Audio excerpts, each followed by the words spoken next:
Di bawah guyuran hujan Jakarta yang tak kenal ampun, AKP Arya Mahendra kehilangan segalanya dalam satu ledakan pengecut yang merenggut nyawa istrinya. Saat ia terpuruk dalam duka, sahabat karibnya justru berpesta di atas tumpukan uang kartel, menukar lencana polisi dengan kemewahan yang berlumuran darah. Namun, mereka lupa bahwa api yang mereka nyalakan 4 tahun lalu di Tanjung Priok belum benar-benar padam. Arya kembali dari kegelapan, bukan untuk meminta keadilan pada sistem yang korup, melainkan untuk memastikan bahwa setiap pengkhianatan dibayar tunai dengan kehancuran mutlak. Ini adalah kisah tentang sebilah korek Zippo, aspal yang basah oleh air mata, dan pembalasan dendam seorang pria yang sudah tidak lagi takut pada kematian. Suara hujan di Jakarta Selatan malam ini terdengar seperti ribuan peluru yang menghantam atap seng. Di dalam sebuah kamar kos sempit yang hanya diterangi lampu pijar kekuningan, AKP Arya Mahendra duduk terpaku di tepi tempat tidur. Tangannya yang kasar menggenggam sebuah korek api Zippo tua. Ia tidak menyalakan api. Ia hanya membuka dan menutup-tutup logamnya, kling, klan, kling, klan, sebuah irama mekanis yang berusaha meredam detak jantungnya sendiri. Setiap kali logam itu beradu, bayangan merah menyala melonjak di pelupuk matanya. 4 tahun lalu. Pelabuhan Tanjung Priok. Malam itu hujan turun sama derasnya. Arya ingat bau solar dan air laut yang asin. Ia ingat rencananya, sebuah penyergapan narkoba terbesar tahun itu. Ia juga ingat Maya, istrinya, yang bersikeras menjemputnya malam itu karena hari itu adalah ulang tahun pernikahan mereka. 1 jam lagi, sayang.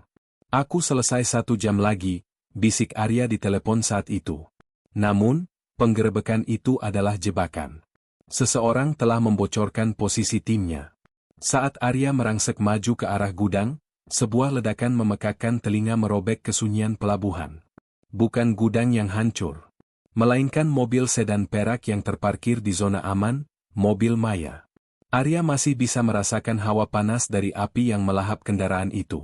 Ia masih bisa mendengar jeritannya sendiri yang kalah oleh gemuruh badai. Dan di balik kepulan asap hitam, ia sempat melihat satu sosok berdiri di kejauhan, mengenakan jas hujan kepolisian, memperhatikan mobil yang terbakar itu dengan ketenangan yang mengerikan sebelum menghilang di balik kontainer. Kling, tutup Zippo itu menutup rapat. Arya berdiri, mengenakan jaket kulit hitamnya yang mulai mengelupas. Ia menatap cermin retak di atas meja kayu. Rambut cepaknya kini dihiasi uban yang lebih banyak dari yang seharusnya ada pada pria berusia 42 tahun. Bekas luka di alis kirinya berdenyut, seolah merespons tekanan udara malam yang rendah. Ia melangkah keluar, menembus tirai hujan menuju sebuah kedai kopi remang-remang di sudut Blok M. Tempat itu bernama Kopi Sunyi, sebuah lubang di dinding yang hanya dikunjungi oleh jiwa-jiwa yang tidak ingin ditemukan. Di sudut paling gelap kedai, seorang wanita muda dengan rambut bob berwarna biru pudar sedang asyik dengan laptopnya. Eli, Pratiwi tidak mendongak saat Arya duduk di hadapannya, namun jemarinya berhenti menari di atas papan ketik. Kau terlambat 3 menit, Arya, suara Eli datar, hampir tenggelam oleh suara musik blues yang diputar pelan dari speaker tua kedai. Hujan membuat aspal licin, jawab Arya singkat. Suaranya serak, seperti gesekan amplas.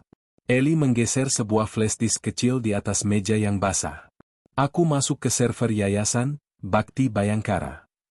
Kau tahu siapa pembinanya, kan? Arya terdiam. Ia tahu betul. Yayasan itu dipimpin oleh istri Kompol Bambang Sulistyo, mantan sahabatnya. Orang yang memberikan pidato paling menyentuh di pemakaman Maya, sambil merangkul bahu Arya yang hancur.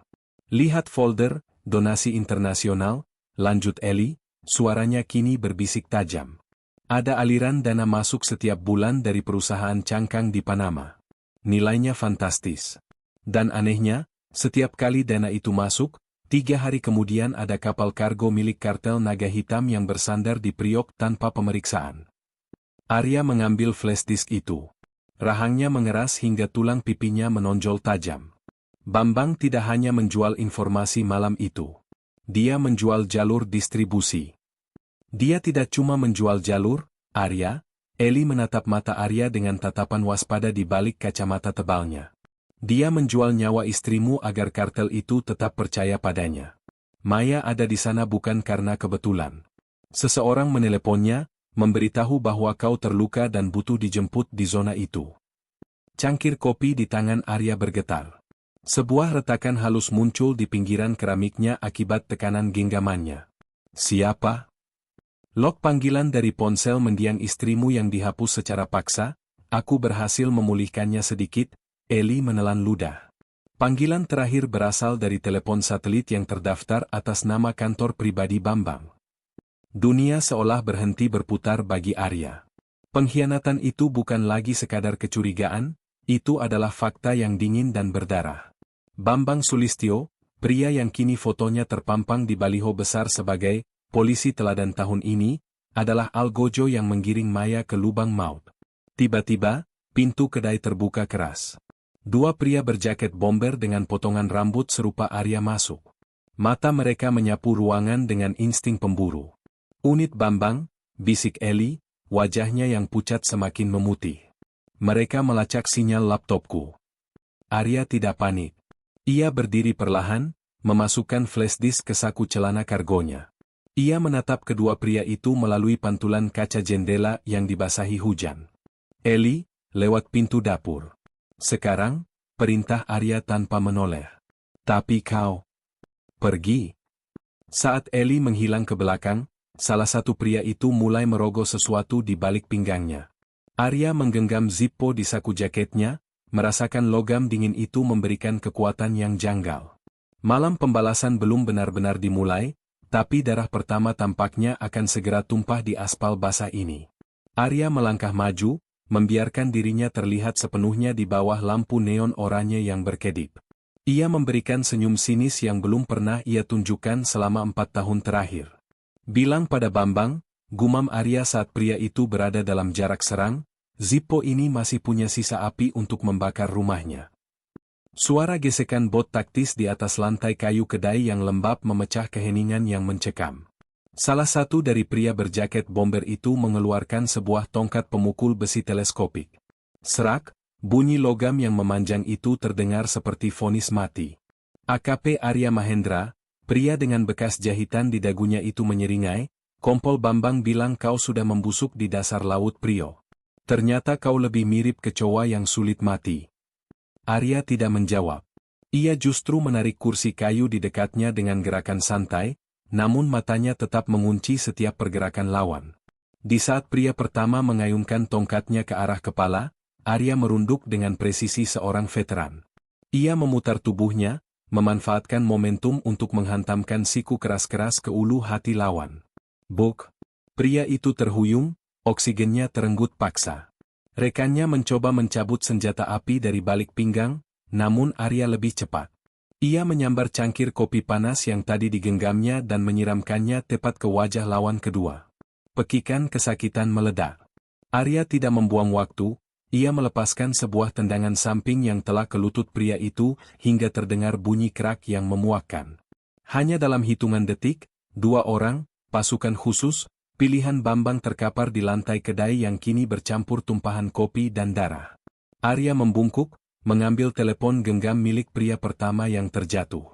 Ia menatap layar ponsel itu, ada sebuah grup chat dengan nama, Operasi Senyap. "Katakan pada tuanmu," bisik Arya tepat di telinga pria yang masih sadar, "aku tidak kembali untuk sekadar hidup. Aku kembali untuk menjemput hutang nyawa." Arya melangkah keluar ke tengah guyuran hujan, menghilang di balik kegelapan Jakarta Selatan sebelum sirine polisi korup lainnya tiba. 3 hari kemudian, gedung ballroom sebuah hotel bintang 5 di Jakarta Pusat berkilau oleh cahaya lampu kristal. Malam ini adalah perayaan ulang tahun kenaikan pangkat Kompol Bambang Sulistyo. Karpet merah membentang, parfum mahal memenuhi udara, dan tawa basa-basi para pejabat kepolisian serta pengusaha hitam berdengung seperti lebah. Bambang berdiri di tengah ruangan, mengenakan seragam dinas yang disetrika tanpa celah. Jam tangan emasnya berkilat setiap kali ia menyalami tamu. Wajahnya yang kuning langsat tampak bercahaya, senyum karismatiknya membius siapa saja. "Terima kasih, Jenderal. Ini semua berkat bimbingan Anda," ujar Bambang dengan nada rendah hati yang dibuat-buat. Namun, di balik ketenangannya, ada kegelisahan yang menggerogoti. Dua anak buahnya yang dikirim ke Blok M belum sadar dari koma, dan satu tim kurir narkoba di Jakarta Utara baru saja ditemukan tewas mengenaskan pagi tadi. Di saku masing-masing kurir, ditemukan sebuah korek api Zippo yang identik. Tiba-tiba, ponsel pribadi di saku Bambang bergetar. Sebuah pesan masuk dari nomor yang tidak dikenal. Hanya berupa sebuah tautan video.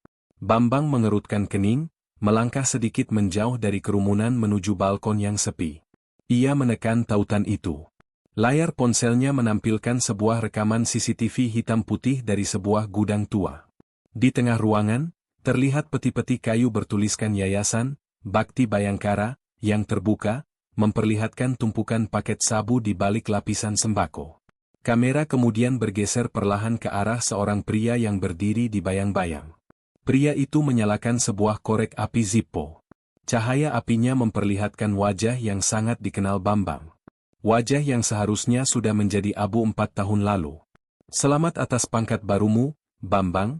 Suara Arya di video itu terdengar dingin, beradu dengan suara hujan yang terekam di latar belakang. Kau terlihat sangat gagah di atas tumpukan mayat rekan-rekanmu sendiri. Tapi kau lupa satu hal? Api yang kau nyalakan di mobil Maya malam itu, belum benar-benar padam. Video itu berakhir dengan gambar Arya yang menjatuhkan korek api itu ke tumpukan bensin yang sudah disiramkan di sekeliling barang bukti narkoba milik Bambang. Layar meledak dalam cahaya oranye yang menyilaukan sebelum menjadi hitam. Bambang merasakan lututnya lemas. Wajahnya yang terawat kini pucat pasi, tetesan keringat dingin merusak tatanan rambut klimisnya. Ia segera menekan nomor ajudannya dengan tangan gemetar. Cari dia. Kerahkan semua unit. Aku tidak peduli prosedurnya, teriak Bambang, suaranya melengking karena ketakutan yang tidak bisa disembunyikan lagi. Cari Arya Mahendra. Bunuh dia di tempat. Sekarang. Di saat yang sama, dari kejauhan di seberang gedung hotel, Arya berdiri di atap sebuah ruko tua. Ia menurunkan teropongnya. Di sampingnya, Eli sedang sibuk dengan tabletnya, memantau frekuensi radio polisi yang mulai kacau. Dia sudah terpancing, Arya, ujar Eli pelan. Unit-unitnya mulai bergerak liar. Mereka akan mengepung seluruh titik persembunyian lama yang kau miliki.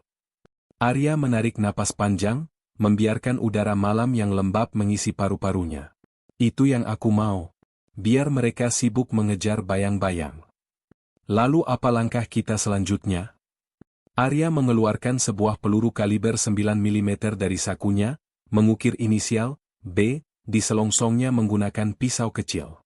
Kita akan menyerang jantungnya, kata Arya pelan. Beritahu aku di mana mereka menyembunyikan saksi kunci yang dulu Bambang paksa tutup mulut. Malam ini, kita akan membuat Jakarta terasa sangat sempit bagi seorang kompol. Namun, ucapan Arya terhenti saat layar tablet Eli berkedip merah. Arya, tunggu. Sesuatu yang buruk terjadi. Bambang baru saja mengumumkan status DPO berbahaya atas namamu di media nasional. Foto wajahmu ada di setiap stasiun televisi sekarang sebagai teroris pembunuh polisi. Kita bukan lagi pemburu, Arya. Eli menatap layar dengan mata terbelalak. Seluruh kota sekarang mencarimu. Dan Bambang, dia baru saja mengirim tim ke panti asuhan tempat adikmu bekerja. Genggaman Arya pada Zipponya mengeras hingga buku jarinya memutih. Permainan ini baru saja berubah menjadi jauh lebih personal, dan jauh lebih mematikan. Dia tidak akan berani, geram Arya. Suaranya rendah, namun mengandung getaran yang sanggup meretakkan kaca. Bambang memang bajingan, tapi dia masih punya citra yang harus dijaga. Dia tidak akan menyentuh panti asuhan di bawah sorotan kamera media. Eli menggeleng cepat, jemarinya gemetar saat memperlihatkan umpan kamera pengawas jalanan yang berhasil ia retas. Kau salah, Arya. Dia tidak mengirim polisi berseragam. Lihat ini. Di layar tablet yang buram, sebuah mobil MPV hitam tanpa plat nomor berhenti di depan gerbang panti asuhan Kasih Bunda. 4 pria turun dengan penutup wajah, membawa jerigen. Itu bukan prosedur kepolisian. Itu adalah gaya eksekusi kartel. Bambang sedang membakar semua bukti, termasuk siapapun yang pernah punya hubungan darah dengan Arya. Sialan. Arya menyambar kunci motor tua yang tergeletak di atas meja ruko. Eli, cabut sekarang. Bersihkan jejakmu dan pergi ke titik aman kedua di pelabuhan. Jangan tunggu aku. Tapi Arya, seluruh kota mencarimu. Begitu kau muncul di jalanan, radar mereka akan menangkapmu. Arya tidak menjawab. Ia sudah menuruni tangga ruko dengan langkah 1000. Pikirannya hanya terisi satu nama, Sinta. Adiknya adalah satu-satunya keluarga yang tersisa setelah Maya tiada. Jika Bambang merenggutnya juga, maka tidak akan ada lagi AKP Arya Mahendra yang metodikal. Yang tersisa hanyalah iblis yang haus darah. Hujan turun semakin lebat, seolah langit Jakarta ikut menangis menyaksikan kebobrokan yang terjadi di bawahnya. Arya memacu motornya menembus genangan air di ganggang sempit Jakarta Selatan. Ia menghindari jalan protokol yang kini dipenuhi blokade polisi bersenjata lengkap. Cahaya rotator biru dan merah memantul di genangan aspal, menciptakan pemandangan noir yang mencekam. Saat ia tiba di tikungan menuju panti asuhan, bau bensin sudah menyengat udara. Api mulai menjilat daun pintu kayu panti.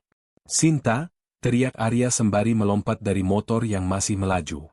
Dua pria bertopeng yang sedang berjaga di depan gerbang tersentak. Salah satunya menghunuskan parang. Tanpa ragu, Arya menerjang. Ia tidak lagi bertarung dengan teknik kepolisian yang bersih. Ia bertarung dengan brutalitas seorang pria yang tidak punya apa-apa lagi untuk dipertaruhkan. Arya menangkap pergelangan tangan pria pertama, memutarnya hingga bunyi tulang patah terdengar renyah, lalu menghantamkan kepala pria itu ke tiang listrik besi. Pria kedua mencoba menusuk, namun Arya menangkap bilah parang itu dengan telapak tangannya yang terbungkus sarung tangan kulit usang. Meski darah mulai merembes, Arya tidak meringis. Ia menarik pria itu mendekat dan mendaratkan sundulan kepala tepat di hidungnya.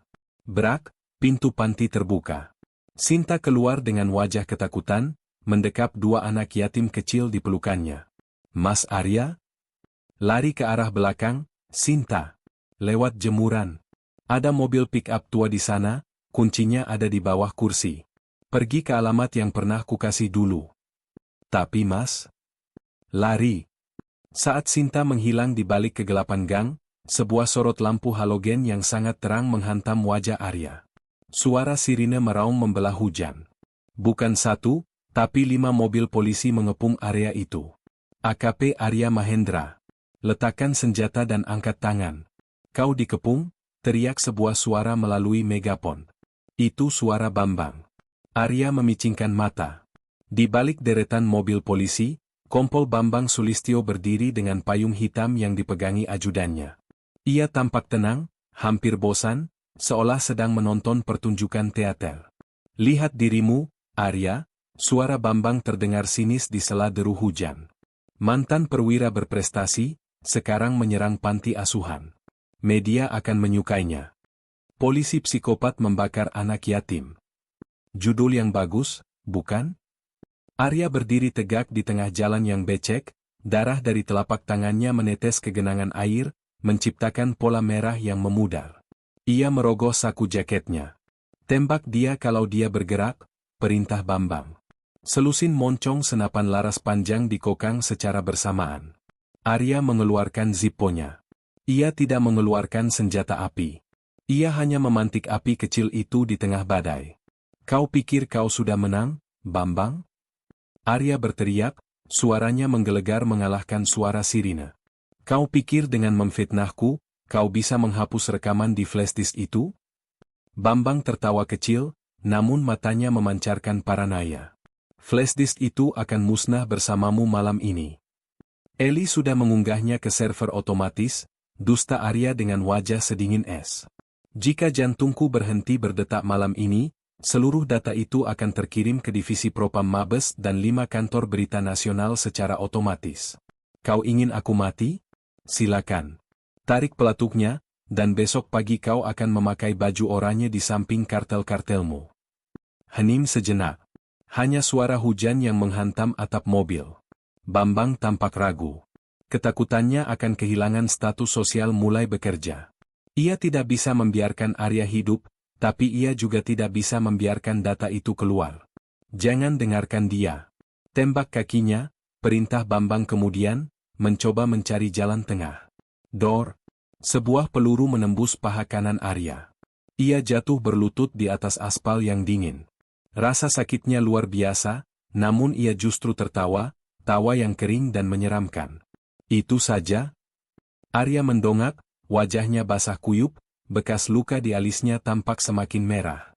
Kau bahkan tidak punya nyali untuk membunuhku sendiri, Bambang. Tiba-tiba, sebuah ledakan kecil terjadi di salah satu mobil polisi di barisan belakang. Asap tebal berwarna biru pekat menyelimuti area tersebut. Apa itu? Teriak Bambang panik. Itu adalah bom asap modifikasi milik Eli. Di tengah kekacauan dan jarak pandang yang nol, Arya menyeret tubuhnya ke arah selokan besar yang terhubung ke kanal kota. Ia tahu ia terluka parah, ia tahu ia sekarang adalah buronan nomor 1 di negeri ini. Tapi di tengah rasa sakit yang menghunjam kakinya, ada satu perasaan yang membuncah di dadanya. Kepuasan. Sebab di sela-sela kekacauan tadi, Arya sempat melihat wajah Bambang yang gemetar. Sang kompol mulai menyadari bahwa benteng kekuasaannya mulai retak. Arya menjatuhkan dirinya ke dalam aliran air kanal yang deras, membiarkan arus membawanya pergi dari kepungan. Namun, saat ia mulai kehilangan kesadaran karena kehilangan darah, sebuah tangan menarik kerah jaketnya dari pinggiran kanal. Bertahanlah, bodoh, bisik suara Eli yang terdengar cemas. Permainan baru saja dimulai, dan kau belum boleh mati sebelum kita sampai ke Tanjung Priok. Arya terbatuk, memuntahkan air keruh, dan sebelum matanya terpejam, ia melihat pesan masuk di tablet Eli yang menyala di kegelapan. Target utama telah berpindah ke koordinat gudang 09, Priok. Pengiriman terakhir sedang dipersiapkan. Dunia terasa berputar dan mual. Suara deru mesin kapal kargo dan aroma karat yang bercampur dengan garam laut merayap masuk ke kesadaran Arya. Ia terbangun di dalam sebuah kontainer tua yang telah dimodifikasi menjadi bengkel darurat. Kakinya dibalut kain perban yang kini mulai merembes darah segar, namun ia tidak merasakan sakitnya. Rasa dingin yang menjalar dari tulang paha ke seluruh tubuhnya telah digantikan oleh api adrenalin yang membara. Kau beruntung arterinya tidak kena. Eli muncul dari balik tumpukan monitor portabel, wajahnya pucat karena kurang tidur. Tapi kau kehilangan banyak darah. Aku memberikanmu antibiotik dosis tinggi. Jangan banyak bergerak. Arya mencoba duduk, meringis saat otot kakinya memprotes. Jam berapa sekarang? Pukul 11 malam. Badai besar sedang menuju ke sini. Dan Bambang, dia sudah berada di gudang 09. Dia sedang memantau pengiriman, sembako, terakhirnya sebelum dia benar-benar melarikan diri ke luar negeri. Arya menatap tangannya yang gemetar, lalu meraih pistol rakitan dan korek api Zippo-nya yang tergeletak di meja kayu. Peralatannya sudah siap. Eli mengangguk, meski matanya memancarkan keraguan. Aku sudah meretas sistem loudspeaker sentral pelabuhan dan membypass firewall ponsel pribadi Bambang. Begitu aku menekan tombol ini, apapun yang kalian bicarakan akan disiarkan langsung ke setiap radio polisi, stasiun TV yang sedang memantau DPOMU, dan akun media sosial kepolisian. Kau yakin ingin melakukan ini? Ini misi bunuh diri, Arya. Arya berdiri dengan kaki gemetar, menggunakan tongkat besi tua sebagai penyangga. Dia merampas hidupku 4 tahun lalu di tempat ini, Eli. Malam ini, aku akan merampas dunianya. Hidup atau mati bukan lagi variabel dalam hitunganku. Tanjung Priok nampak seperti neraka yang terendam air. Hujan lebat menghantam tumpukan kontainer, menciptakan suara gema yang menyerupai genderang perang. Gudang 09 berdiri tegak di ujung dermaga, diterangi oleh lampu halogen putih yang steril.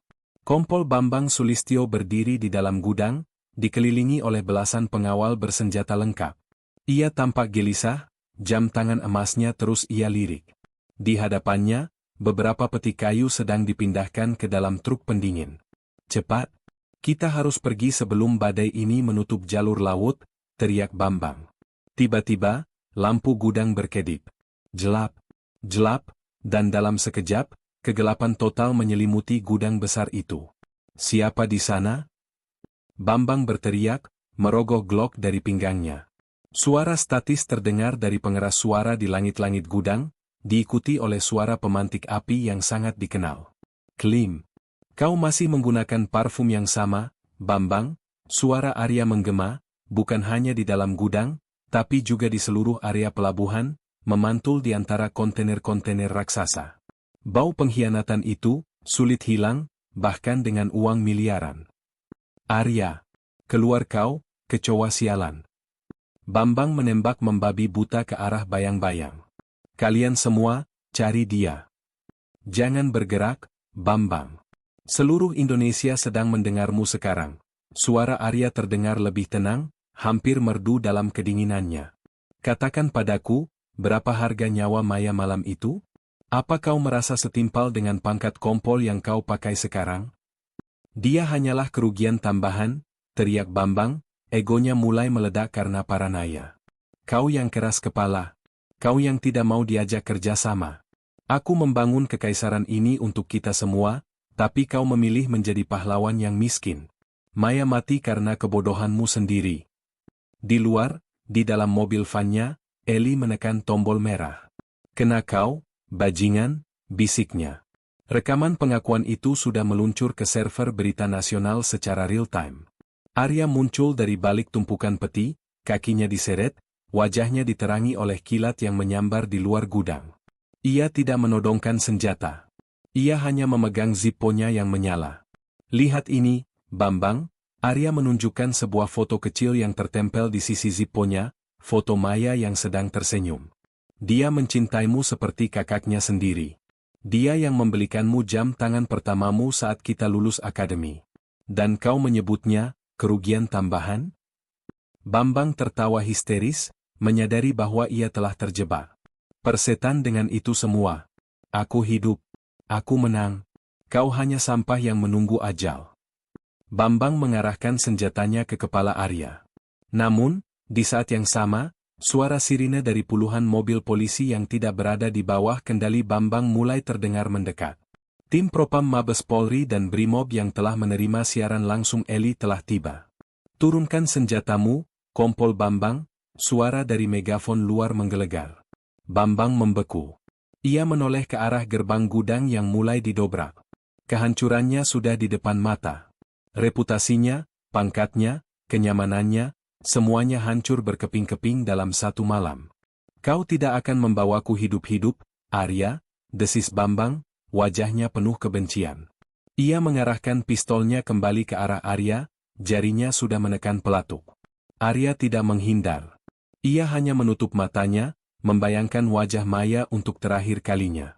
Dor! Suara tembakan itu memecah badai, diikuti oleh keheningan yang panjang sebelum tubuh salah satu dari mereka ambruk ke lantai beton yang dingin. Darah mengalir di sela-sela kotak narkoba yang kini tidak lagi berharga. Denting selongsong peluru yang jatuh ke beton terdengar lebih nyaring daripada guntur di luar. Bambang Sulistyo terjerembab. Peluru dari penembak jitu Brimob yang merangsek masuk telah menembus bahu kanannya sesaat sebelum ia sempat menarik pelatuk ke arah Arya. Pistol Glock miliknya terlempar, meluncur di atas lantai yang licin akibat tumpahan oli dan darah. Bambang mengerang, memegangi bahunya yang hancur. Wajahnya yang biasanya klimis kini bersimbah peluh dan debu. Di sekelilingnya, pasukan bersenjata lengkap masuk dengan gerak taktis, mengamankan para pengawalnya yang menyerah tanpa perlawanan. Arya membuka mata perlahan. Ia masih berdiri, meski napasnya tersengal dan kakinya terasa terbakar. Ia menatap Bambang yang kini meringkuk di lantai, seorang pria yang kehilangan segala keangkuhannya dalam hitungan detik. Selesai, Bambang, bisik Arya. Suaranya serak, nyaris hilang tertelan deru hujan yang merembes masuk dari atap gudang yang bocor. Bambang mendongak, tertawa kering sambil terbatuk darah. Selesai? Kau pikir ini kemenangan, Arya? Lihat dirimu, kau buronan. Kau sampah. Aku hanya butuh pengacara mahal untuk keluar dari sini, sementara kau tidak punya apa-apa. Arya tidak membalas provokasi itu. Ia hanya menatap layar besar di sudut gudang yang tiba-tiba menyala, menampilkan siaran berita darurat. Wajah Bambang ada di sana, diikuti oleh rekaman suaranya yang baru saja mengakui Maya sebagai kerugian tambahan. Di bawahnya, teks berjalan mengabarkan pembekuan seluruh aset Yayasan Bakti Bayangkara dan surat perintah penangkapan istri Bambang atas pencucian uang kartel. Kehancuran itu mutlak. Kehancuran sosial yang jauh lebih menyakitkan bagi Bambang daripada luka peluru di bahunya. Kau salah, kata Arya, melangkah mendekat dengan sisa tenaganya. Aku punya ketenangan yang tidak akan pernah kau beli dengan uang Panama MU. Arya menjatuhkan Zippo miliknya tepat di depan wajah Bambang. Korek itu tidak menyala, hanya tergeletak dingin. Arya kemudian berbalik, berjalan terpincang-pincang menuju pintu keluar gudang, mengabaikan teriakan petugas yang memintanya berhenti. Di ambang pintu, ia bertemu mata dengan komandan Brimob yang mengenalnya. Pria itu menurunkan senjatanya perlahan, memberikan sebuah penghormatan tanpa kata kepada bayangan seorang polisi yang telah mati demi kebenaran. 1 bulan kemudian, Jakarta sedang berada di puncak musim hujan, namun pagi ini langit sedikit bersahabat. Cahaya matahari tipis menembus awan abu-abu, menyinari pemakaman umum yang sunyi. Arya Mahendra berdiri di depan sebuah nisan marmer putih yang bersih. Ia mengenakan kemeja hitam polos, jaket kulitnya sudah ia tinggalkan entah di mana. Wajahnya tampak lebih tirus, namun tatapan matanya tidak lagi kosong. Sinta berdiri di sampingnya, menggenggam tangan kakaknya dengan erat. "Mas, kita harus pergi. Kapalnya berangkat 2 jam lagi," bisik Sinta. Arya mengangguk pelan. Setelah skandal besar itu pecah, status DPO Arya dicabut diam-diam demi menjaga nama baik institusi yang tersisa, namun ia tetap memilih untuk menghilang. Ia bukan lagi bagian dari dunia yang penuh lencana dan pengkhianatan. Arya berlutut, mengusap nisan istrinya. "Hutangnya sudah lunas, Maya," gumamnya. Ia merogoh saku celananya, mengeluarkan korek Zippo tua yang telah ia bersihkan dari debu gudang Prio. Ia meletakkannya di atas nisan, tepat di samping pot bunga sedap malam yang masih segar. Ia tidak membutuhkannya lagi untuk memantik api kemarahan. Di gerbang makam, sebuah mobil tua menunggu. Eli duduk di kursi pengemudi, mengenakan hoodie gelap dan kacamata hitam, tangannya masih sibuk di atas tablet, mungkin sedang menghapus jejak digital terakhir mereka dari radar negara. "Siap untuk hidup membosankan di pelosok?" tanya Eli saat Arya masuk ke mobil. Arya menatap ke arah jendela, melihat rintik hujan mulai turun lagi membasahi aspal Jakarta. Ia teringat berita pagi ini tentang Bambang yang dijatuhi hukuman seumur hidup dan dikeroyok oleh narapidana lain di penjara. Ada rasa puas yang tenang, namun juga perih yang tak akan pernah benar-benar hilang. "Membosankan terdengar sangat mewah sekarang," jawab Arya pendek. Mobil bergerak perlahan meninggalkan area pemakaman, menyatu dengan kemacetan Jakarta yang abadi. Di atas nisan Maya, Zippo tua itu berkilau tertimpa cahaya matahari yang terakhir sebelum awan menutupinya. Tugas telah tuntas. Sang polisi telah pulang ke dalam bayang-bayang, meninggalkan keadilan yang dibayar dengan harga nyawa, dan sebuah doa yang akhirnya terjawab di tengah hujan.